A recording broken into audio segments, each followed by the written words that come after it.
this country. All right. And Senator, you know, I really like what Wakili has said. You know, the rule of law has to apply.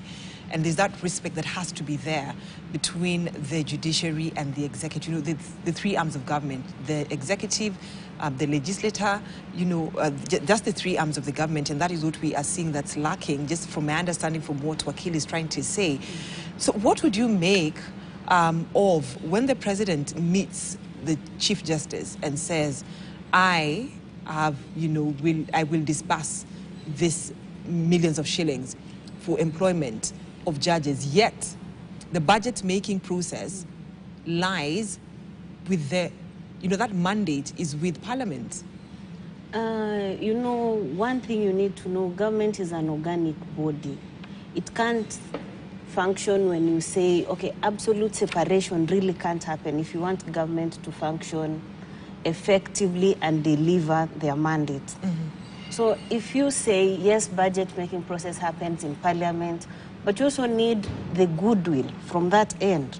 And if you remember the president, when he was campaigning for presidency as a deputy president, one of his key commitments once he ascended to office was to ensure he continues supporting the judiciary to be autonomous financially, which he's just doing.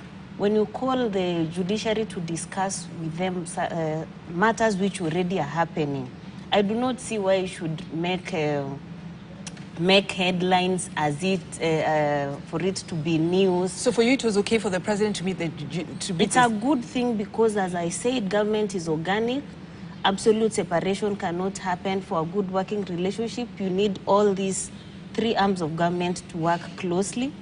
And if you say, okay, the judiciary is just going to work on their own, then how do they even have a conversation on some of the issues which need talking? You know, but Senator, the timing. meetings. But Senator, the timing of this meeting is what raised eyebrows. Remember also, because here we have your party leader throwing punches at the judiciary instead of going through the JSC, the Judicial Service Commission. If you have a complaint against a judge, go use the right channel. He throws punches at the judiciary. Then the next thing we are seeing, it's a meeting. Then we shouldn't also have chief justices who are coming to the media to ask for budget allocation through the media, if that's what you're trying to argue. Allocation of the budget. The Yes. judiciary is expected to get its budget, what it is supposed to get. When they see that this is not coming forth, it is okay for them to come out and talk about it. Why is it okay for them to come and talk about it and not okay for the executive to also call them for a meeting to discuss such issues? But you see the meeting, Senator, before I go to Dr. Hassan, the bone of contention here for Kenyans and also for lawyers, and that is why the LSK called for, you know, that peaceful protest, if I may put it that way.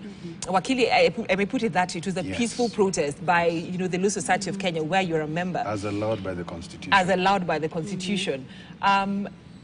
It was punches thrown at the judiciary, and then comes in the meeting. And that's why when I began, I actually said sometimes I respect the legal profession, yes. Sometimes lawyers and judges assume the law is just meant for them.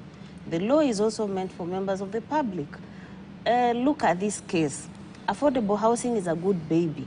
When you actually want to rubbish it completely, this is a baby who's bathing. If it's dirty water, please suggest ways we can change the water. But you do not say, okay, let's dismantle the whole basin and throw out the baby just because people feel our model of doing it does not suit their proposal. So what I'm actually saying, I do not see why it's wrong for the executive to call the judiciary for a discussion, whereas it is right for members of the judiciary to come and address media calling for budget allocations. But when the executive does it, it's a wrong thing. Dr. Hassan.